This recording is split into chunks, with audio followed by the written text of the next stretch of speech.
तमाम इन्वेस्टर्स आज की मेरी ये वीडियो मुकम्मल देखें, क्योंकि आज की वीडियो में हम आपको देने जा रहे हैं एक बहुत बड़ी खुशखबरी। अस्सलाम वालेकुम नाज़रीन, हमारे तमाम क्लाइंट्स, मोअज़्ज़ज़ मेंबरान और व्यूवर्स, उम्मीद करती हूँ आप सब खैरियत से होंगे। मैं हूँ आपकी होस्ट समा जावेद और आप देख रहे हैं ट्रस्टमार्क डिजिटल।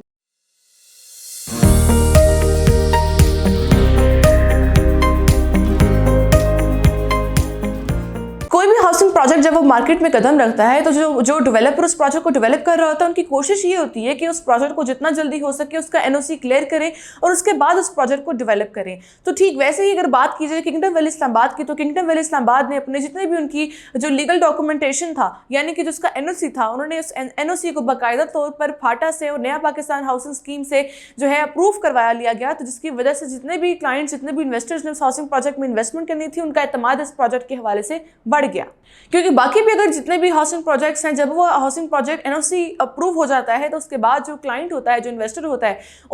उनको इस बात का डर या खौफ नहीं होता कि उनके साथ फ्रॉड किया जाए, क्योंकि वो एक लीगल हाउस सोसाइटी में इन्वेस्ट कर रहे होते हैं। तो किंगडम वैली इस्लामाबाद एक लीगल हाउसिंग सोसाइटी है और एक एनओसी अप्रूव्ड हाउसिंग सोसाइटी है। लेकिन जहां पर हम ये देख रहे हैं कि हाउस सोसाइटी लीगल है, तो वहां पर हमें ये भी देखना चाहिए कि ये लीगल हाउस सोसाइटी तो है ही, एनओसी तो इस प्रोजेक्ट ने हासिल तो कर चुका है, मगर फिर भी लोग क्यों परेशान है, क्या कंसर्न है इस प्रोजेक्ट के हवाले से। पहली चीज तो इसमें यह थी कि जब किंगडम वैली इस्लामाबाद का आगाज किया गया, बुकिंग का आगाज किया गया, तो तब हजारों की तादाद में लोगों ने इस हाउसिंग प्रोजेक्ट में इन्वेस्टमेंट की, उन्होंने फाइलें खरीदी, मगर जो बैलेटिंग होनी थी उसकी डेट जो है, जब सोसाइटी अनाउंस करती थी तो लोग अपनी इंस्टॉलमेंट्स पे करते थे बैलेटिंग में आने के लिए, और बहुत से लोग जो है बहुत शिद्दत से इंतजार कर रहे थे कि उनको जो है उनकी फाइल पर प्लॉट नंबर लग जाए। मगर सोसाइटी जब भी इसकी बैलेटिंग की डेट अनाउंस करती तो तब जो है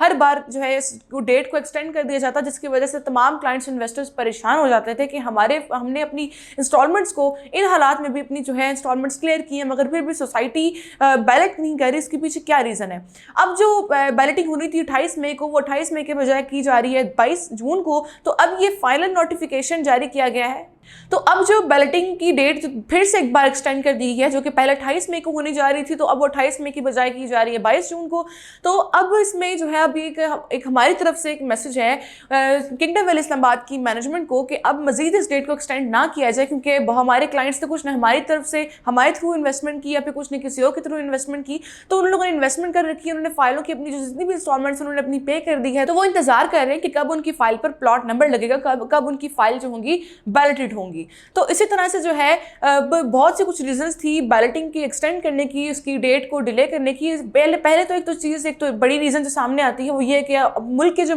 हालात वाक़यात हैं उनको मद्देनजर रखते हुए, और दूसरा ये कि जहाँ पर कम तादाद में लोगों ने बैलेटिंग में शामिल होना था, वहाँ पर बहुत ज़्यादा तादाद में, एक बड़ी तादाद में लोग जो है बैलेटिंग में शामिल हो सकेंगे। दूसरा, इसमें वो लोग परेशान हैं जिन लोगों ने अपनी इंस्टॉलमेंट्स जमा करवाई हैं मगर उनको लेजर नहीं मिल रहे थे, यानी कि 2021 में जिन लोगों ने भी बुकिंग करवाई है 2022 में, तो तब जो है सोसाइटी की तरफ से जो है लेजर अपडेट नहीं किया जा रहे थे, लोगों को लेजर नहीं दिया जा रहा था, जिसकी वजह से बहुत से इन्वेस्टर्स परेशान हो चुके थे कि हमने अपनी इंस्टॉलमेंट जमा करवाई है मगर हमारा लेजर अप टू डेट नहीं कर रही सोसाइटी। तो मैनेजमेंट का जो है जहाँ तक थोड़ा सा इशू था सोसाइटी में, मगर अब जो है उसको रिजॉल्व कर दिया जा रहा है और लोगों के जो लेजर भी हैं वो अपडेट किए जा रहे हैं। तो एक तो दूसरा कंसर्न ये था लोगों को। लास्ट में एक और जो एक कंसर्न है लोगों का इस हवाले से कि सोसाइटी में डेवलपमेंट नहीं हो रही। किंगडम वैली इस्लामाबाद की अगर साइट में अगर आप जाकर देखें तो वहाँ पर डेवलपमेंट हो रही है, डेवलपमेंट थोड़ी स्लो है, मगर जो वक्त के साथ साथ अगर हालात वाक़यात को मद्देनजर रखा जाए तो बाकी सोसाइटीज़ में भी देखें तो वहाँ पर भी डेवलपमेंट का काम थोड़ा बहुत स्लो है, मगर हो रहा है किंगडम वैली इस्लामाबाद में। फिर उसके बाद जो एक बड़ी न्यूज़ है किंगडम वैली इस्लामाबाद के हवाले से, वो ये है कि किंगडम वैली इस्लामाबाद का फेज़ 2, जिसकी तकरीबन 1400 कनाल का एरिया जो लैंड है, उसके बाद किंगडम वैली इस्लामाबाद का फेज़ 3, जिसकी तकरीबन 3000 कनाल का जो एरिया है, जो रकबा है, उसका एनओसी का स्टेटस चेंज करके अंडर प्रोसेस कर दिया गया है फाटा की जानिब से। यानी कि पहले जितना एरिया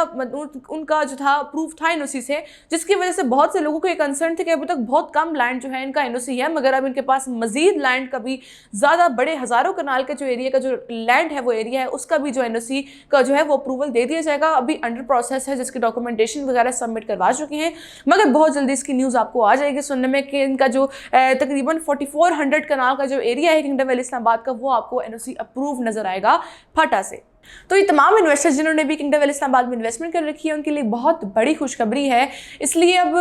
जिन्होंने भी किंगडम वैली इस्लामाबाद में इन्वेस्टमेंट करनी है या फिर करना चाहते हैं तो वो ज़रूर हमारे स्क्रीन पर दिए नंबर पर हमसे रब्ता कीजिए और इंशाल्लाह मिलते हैं नेक्स्ट वीडियो में। तब तक के लिए अल्लाह हाफ़िज़।